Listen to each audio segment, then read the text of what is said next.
Saudara-saudari yang terkasih, kembali bersama dengan saya, Romo Petrus Yuniarto, CP. Pada kesempatan kali ini kita akan merenungkan bagaimana Yesus akan dilempari batu, tetapi Ia dengan sendirinya tidak dapat dilempari batu, karena mereka tidak mendapatkan Yesus, karena Yesus sudah pergi.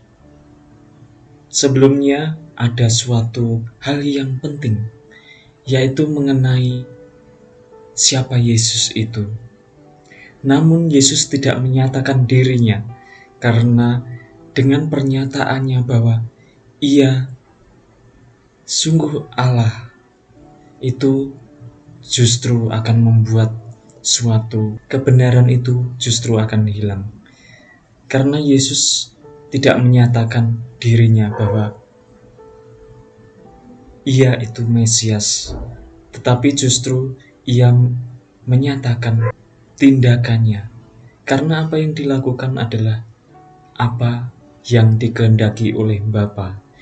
Bapak, Ibu, saudara-saudari yang terkasih, apa yang dilakukan Yesus yang mendekati penderitaannya, Ia mempersiapkan demi penebusan dosa, di mana dosa dilakukan sejak mulai dari Adam dan sampai saat ini, apa yang disebut dosa asal.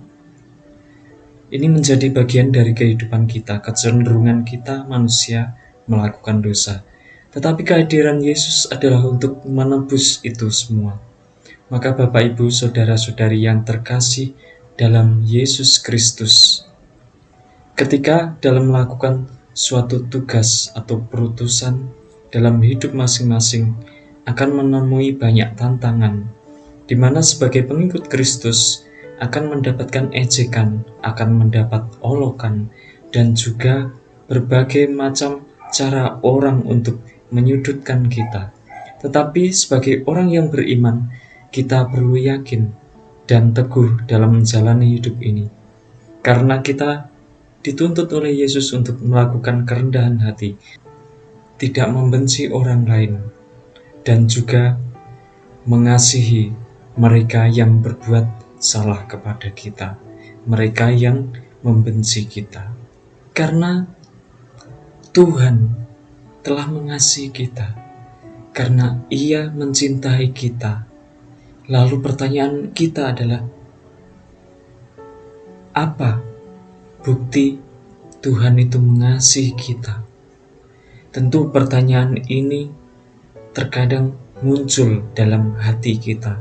Bahkan ketika kita orang beriman pun ada suatu pertanyaan, apakah Tuhan mengasihi kita?